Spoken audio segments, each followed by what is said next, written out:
All right. So, are you ready to dive into children's literature? That's fine. We're going to take a look at Sophie Teaches JoJo Jesus is Risen. Well, It's a unique perspective on a story that people probably already know, the resurrection of Jesus. right. We're going to see how this book tackles these concepts in a way that even the youngest listeners can grasp. Yeah, it's really remarkable how they're able to distill complex theological ideas into a very simple and engaging conversation Yeah. between these two children, Sophie and JoJo. And the authors are pretty interesting themselves. Yeah. It's Lana Scroggins, who holds a PhD in IT. Wow.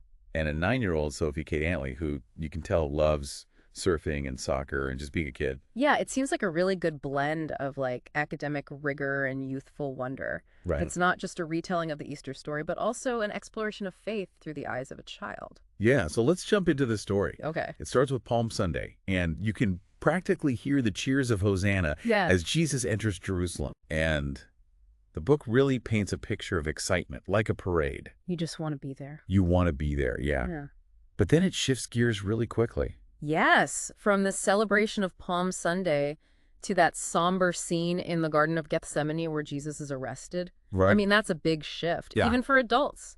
You know, you go from this joyous celebration to the betrayal and then the arrest. Yeah. And I think that's, it's a lot to process, even for adults. Right. But the book handles it really well and prepares these young readers for what's about to happen. Right. And then we get to the crucifixion. Yeah. A moment that's central to the Christian faith, Of course. but also incredibly difficult to comprehend, especially for children. Yeah. But this is where it gets really interesting. Yeah, okay. Instead of shying away from the pain and suffering, they focus on this radical act of forgiveness from Jesus. You see, Sophie, in her own childlike way, explains how Jesus, even while being crucified, is asking God to forgive the people that are hurting him. Oh. And she brings it to life. She uses this image of his open arms on the cross as a symbol of embracing everyone, That's powerful. even those who've wronged him. Right. It's really powerful stuff, even for adults. Sometimes the simplest explanations can be the most profound. Definitely. So from this moment of forgiveness, we go to the tomb. Okay.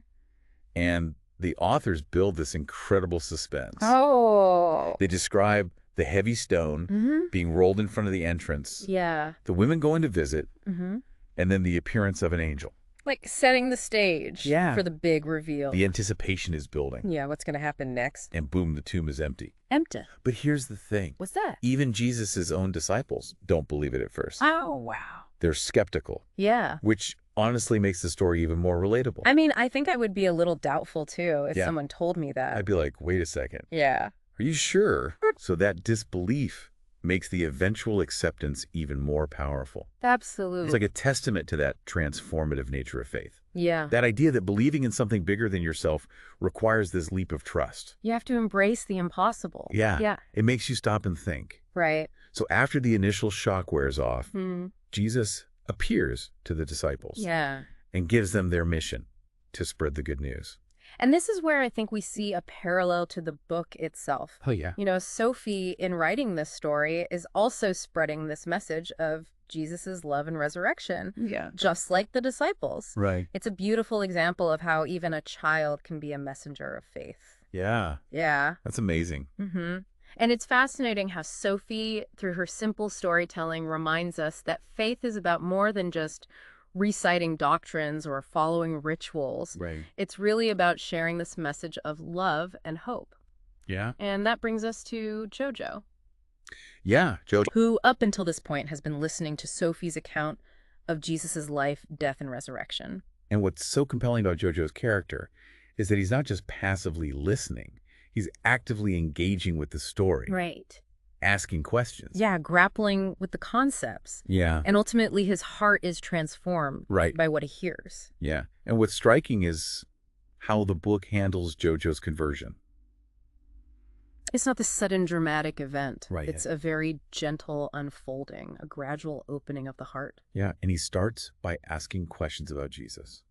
Yeah, like who he was, what he did. Why did he have to die? Yeah, and as Sophie explains, you can see JoJo's understanding just growing. It's like a seed being planted. Yeah, and slowly taking root. Yeah. And then we come to that pivotal moment where JoJo Having heard and understood the story, Mm-hmm. he decides to accept Jesus into his life. And the book captures this moment so beautifully with a very simple, heartfelt prayer. Yeah. JoJo says, "Dear Jesus, thank you for dying for me. Please come into my heart and be my friend forever."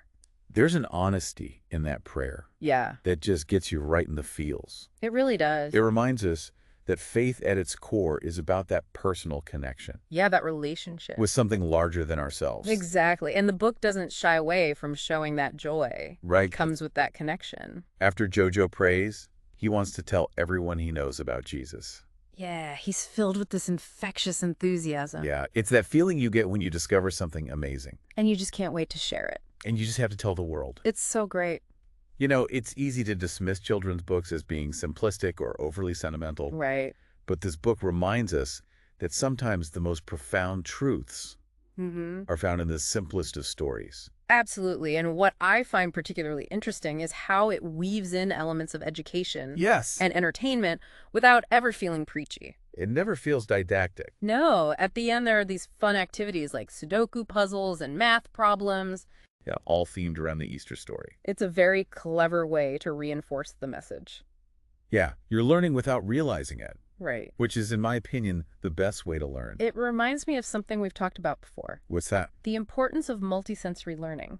Oh, yeah. When you combine storytelling with visual and tactile elements, it creates a richer, more memorable experience. Especially for children. Especially for children. Yeah, this book really does a good job of weaving those elements together. Yeah, the storytelling, the visual imagery, the interactive activities to create a very holistic learning experience. I agree. So to sum up our deep dive into Sophie Teaches JoJo, I think it's safe to say that this book is more than just a cute Easter story, It's a very thoughtful exploration of faith. presented in a very accessible and engaging way.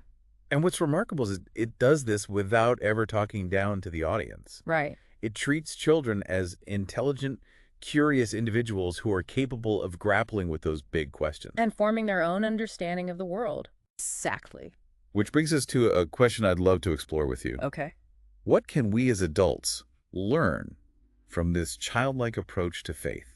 That's a good question. We often get caught up in dogma and theological debates that we lose sight of the core message. It's a question worth pondering. Yeah, what if we approach our own beliefs with the same sense of wonder and openness that we see in children? What new insights might we uncover? Yeah, it's so easy to get bogged down with the complexities of life and lose that sense of childlike wonder. It really is. And yeah, kids haven't built up those walls of cynicism yet Right. or skepticism. Yeah, they approach things with this open-minded curiosity, and it allows them to see the world in a completely different light. They see the world how it really is. And it's so refreshing. It is. And you know what else I find fascinating about children? What's that?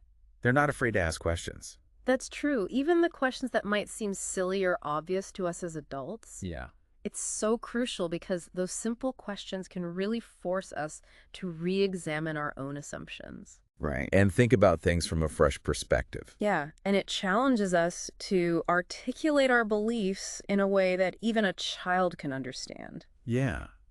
Which can be surprisingly difficult. It really can be. It's like they're holding up a mirror Yeah, to our own understanding. to our own inconsistencies. Yeah, forcing us to confront those inconsistencies or gaps in our knowledge. Yeah. And when we do that, we can rediscover the essence of our beliefs. Yeah. You know, the core principles that may have been lost amidst all these layers of interpretation. So what does all this mean for you, the listener? Yeah. Well, here's a challenge. Okay. Have a conversation with a child about something you believe in, Oh, wow.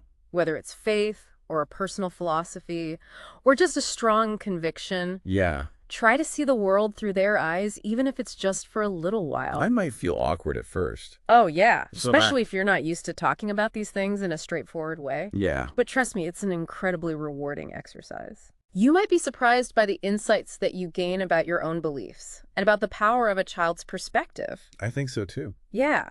You might even learn something new about yourself. Exactly. To process. It's all about rediscovering that sense of wonder and rekindling that spark of curiosity that we often lose as we get older. That's right. And who better to guide us on that journey than the children in our lives? Beautifully said. So we've come to the end of our deep dive into Sophie Teaches JoJo Jesus is Risen. Great book. Remember, folks, sometimes the most profound lessons come from the most unexpected places. That's true. Until next time, keep diving deep. Keep those minds open, and don't forget to ask questions. Yeah, even the silly ones. Even the silly ones.